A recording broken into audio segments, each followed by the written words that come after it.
우리 교단에서는 오래전부터 이 이슬람에 대해서 많은 연구를 하고 자료들을 내놓고 했습니다.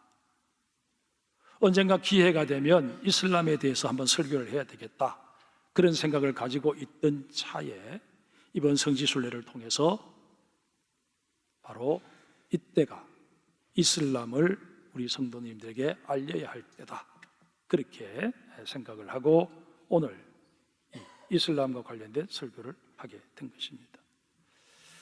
이슬람에는 5가지 종교적 의무가 있습니다. 첫째는 알라 이외에 다른 신은 없고 무함마드는 알라의 사도다라는 사실을 누구 앞에서든 신앙 고백으로 증언할 수 있어야 한다는 것입니다. 두 번째는 하루 5차례에 걸쳐 드리는 기도입니다. 새벽, 정오, 오후, 저녁, 밤중에 앞서 말씀드린 알라 이외에 다른 신은 없고 무함마드는 알라의 사도다라는 이 신앙 고백과 코란의 몇 구절을 읽고 무릎을 꿇고 상체를 숙여 머리를 바닥에 닿게 하면서 올리는 기도입니다. 셋째는 하즈라고 불리는 성지순례입니다. 이슬람의 창시자 무함마드의 행적을 체험하기 위해 이슬람 교도들은 생전에 한 번 이상 그의 출생지인 메카와 지금 나오는 사진이 메카에 모인 무슬림의 모습입니다. 어마어마하지 않습니까? 그리고 무함마드의 묘가 있는 메디나, 여기에도 또 성지순례를 해야 되고, 그리고 무함마드가 가브리엘 천사에게 계시를 받았다는 예루살렘이 그 대성지입니다. 예루살렘은 원래 기독교의 성지 아닙니까? 그런데 이들이 저 예루살렘을 기어이 탈환을 해서 예루살렘 성전에 저렇게 황금색 도움을 세운 것이 무엇 때문이냐?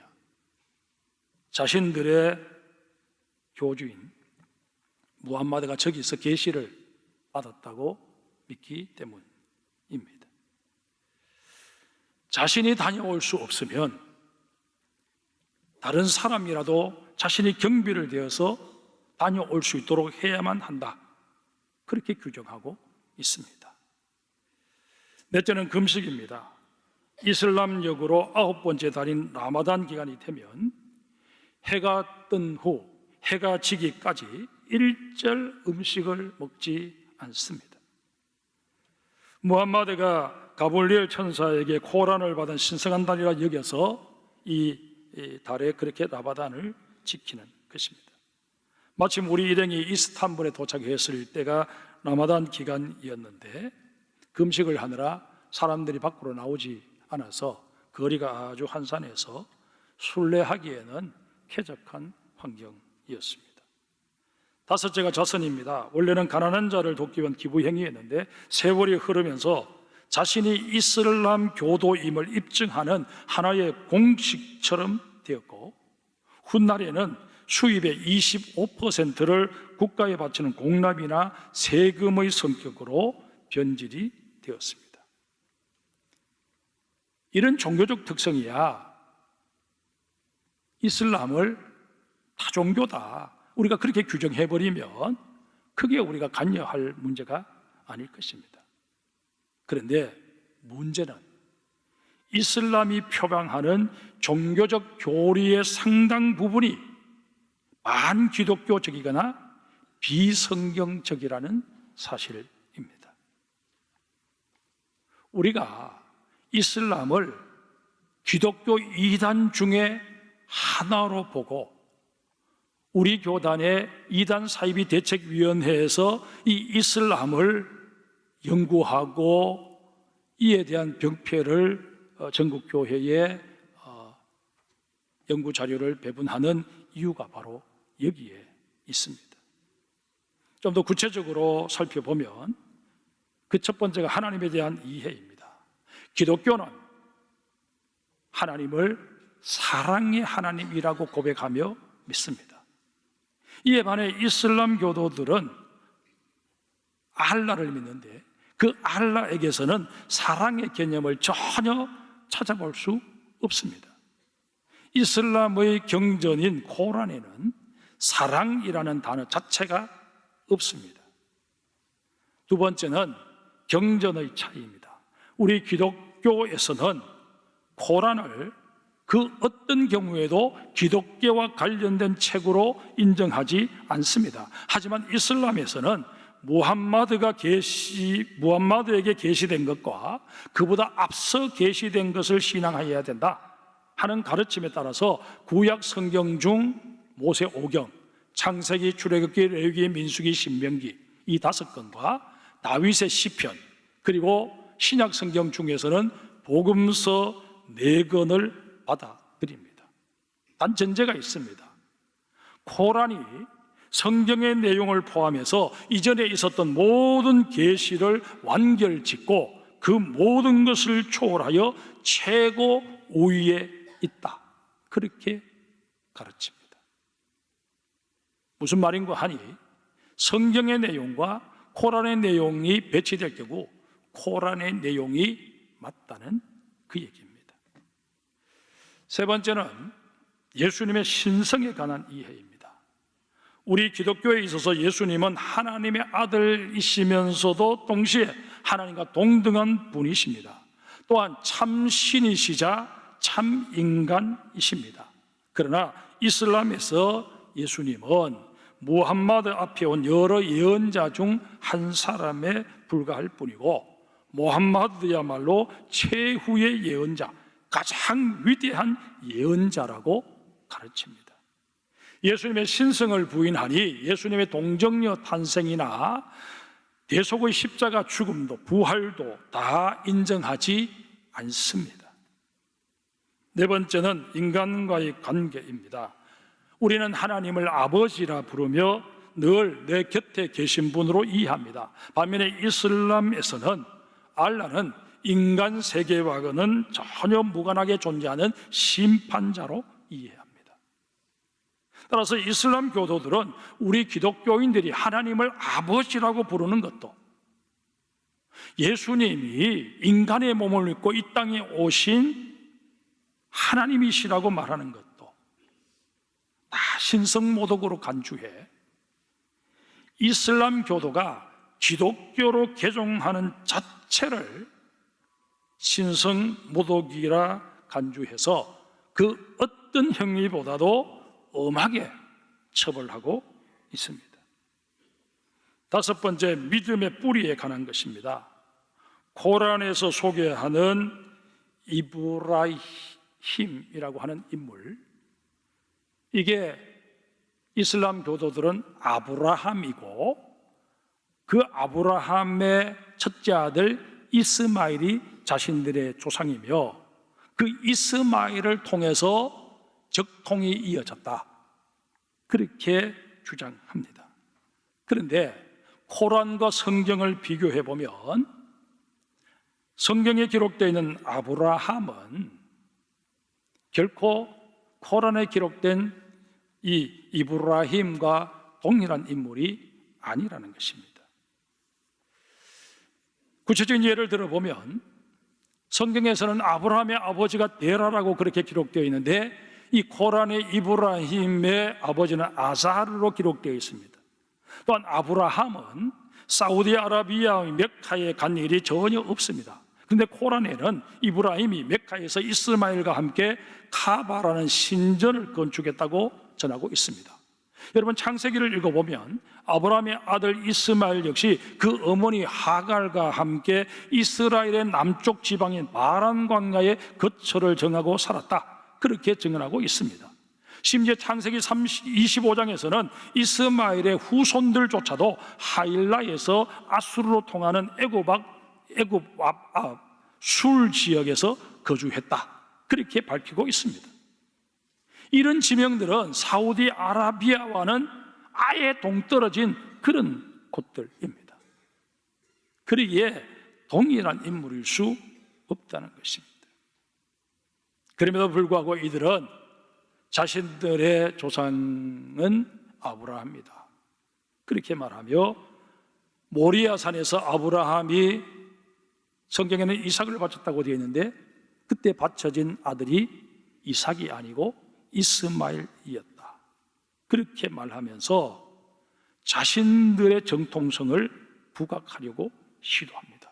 그러나 여러분, 우리가 분명히 알아야 할 것은 하나님의 구원 사역이 아브라함에서 이삭으로 이어지고 이삭에서 야곱으로 이어지고 있다는 이 성경의 증언은 그 누구도 부인할 수 없는 너무나도 명확한 사실입니다. 여섯 번째, 인간에 대한 이해입니다. 우리 기독교는 아담과 하와가 하나님의 명령을 어기고 선악과 열매를 따먹음으로 원죄를 가지게 됨에 따라 그 죄를 유전받게 된 우리 인간은 태어날 때부터 악하다 하는 성악설을 따릅니다. 반면에 이슬람에서는 코란 외에 무함마드의 언행을 기록한 하디스라고 하는 경전을 가지고 있는데 이 하디스에 보면 인간은 순수하고 결백하게 태어난다라는 내용이 있습니다. 그래서 이들은 성선설을 주장합니다. 이 또한 명백하게 성경의 증언과 배치되는 주장입니다. 그런데 여러분, 정말 심각한 것은 정말 우리가 이슬람을 받아들이기 어려운 것은 이슬람 교도들이 가지고 있는 근본적인 의식입니다. 이슬람 율법을 샤리아라고 합니다. 샤리아의 기본 정신이 알 왈라 왈 바라입니다.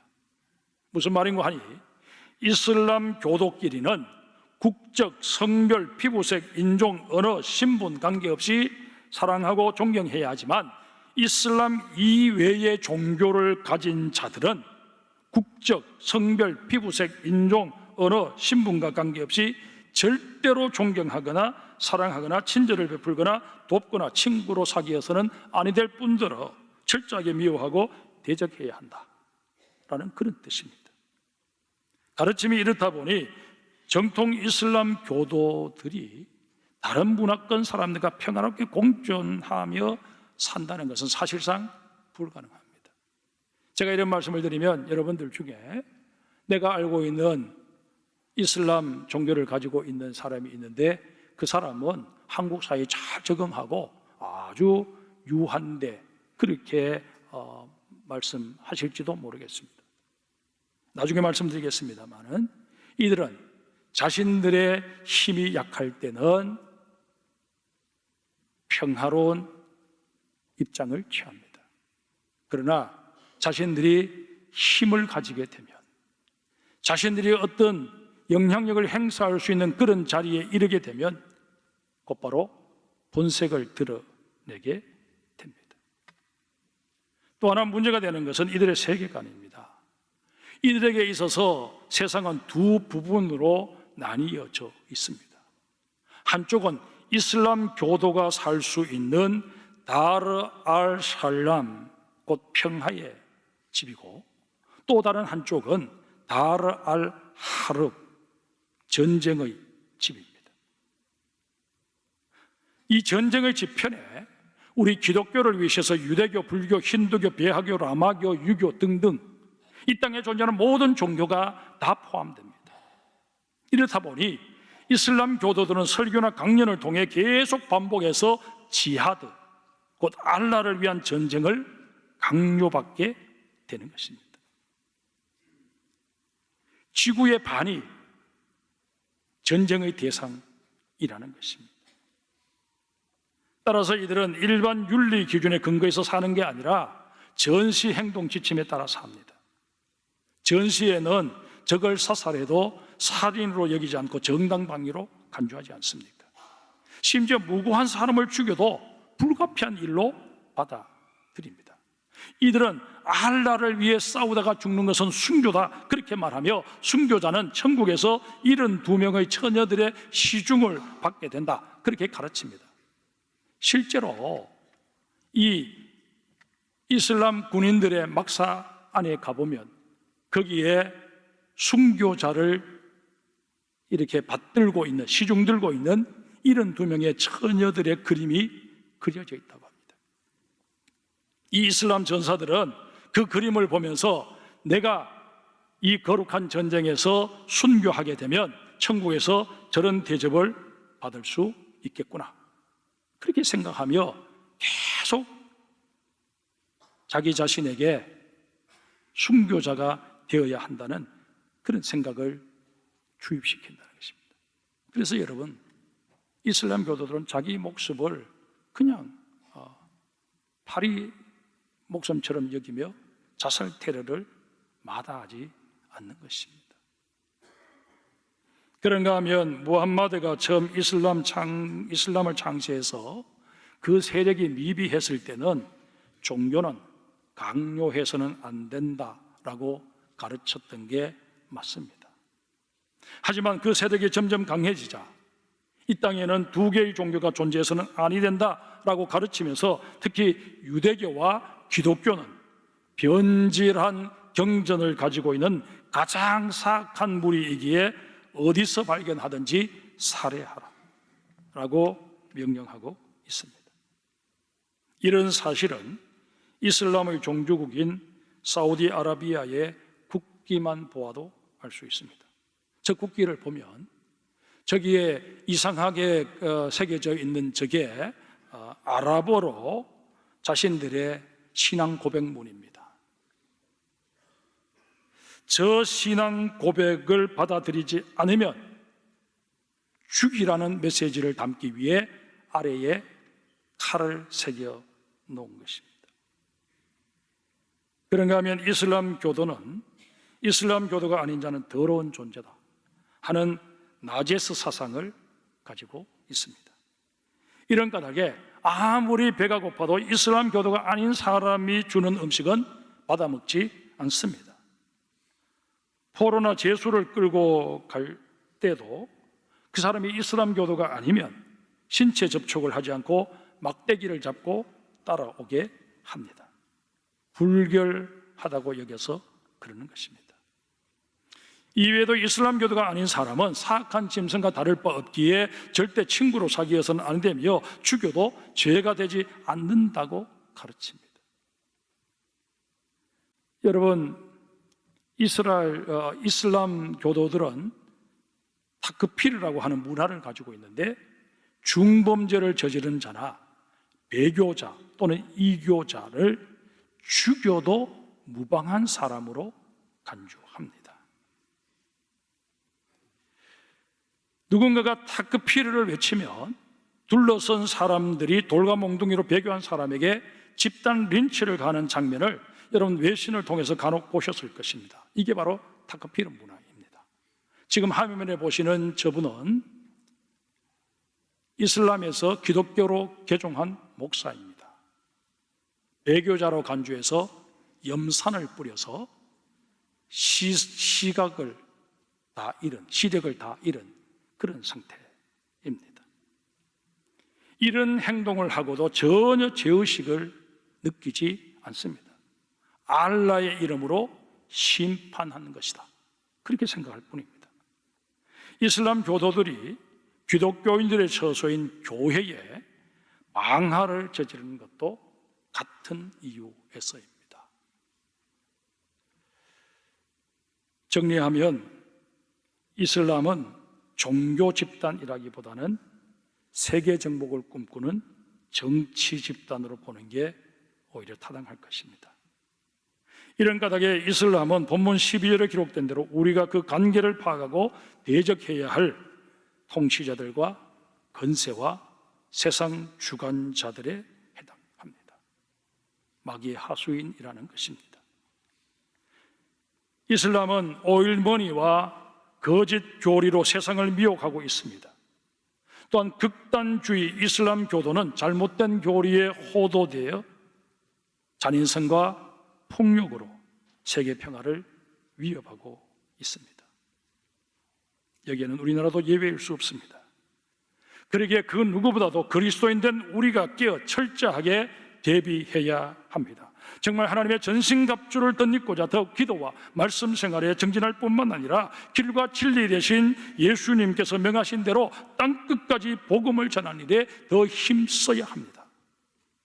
설령 지금은 이슬람 교도라 할지라도 주의 사랑에 감동되어 그가 예수 그리스도 앞에 무릎을 꿇는 그런 일들이 저 중동 지방에서도 끊임없이 일어날 수 있도록 우리는 기도하며 사랑의 복음 전도자가 되어야 할 것입니다. 이슬람은 칼로, 돈의 힘으로 세상을 정복하려고 시도하고 있지만 우리는 하나님의 본질이신 사랑으로 세상을 섬겨야 합니다. 영국 출신 간호사 플로렌스 나이팅게일을 기억하실 것입니다. 그녀는 1853년에 발발한 크림 전쟁의 참상을 전해 듣고선 1854년에 38명의 간호사를 데리고 우리가 처음 방문했던 이스탄불로 가서 야전 병원장 역할을 감당하게 됩니다. 그 당시 나이팅게일에 관한 기사 일부분입니다. 그녀는 한치의 과장도 없이 섬기는 천사였다. 그녀의 가여린 모습이 지날 때마다 모든 이들의 얼굴이 감사의 마음으로 누그러졌다. 모든 의료진과 군의관이 처소로 돌아가 적막함과 어둠이 병자들 위에 내려앉으면 작은 등불을 들고 홀로 병동을 도는 그녀를 볼 수 있었다. 이런 나이팅게일에게 붙여진 별명이 The Lady with the Lamp, 등불을 든 여인이었습니다.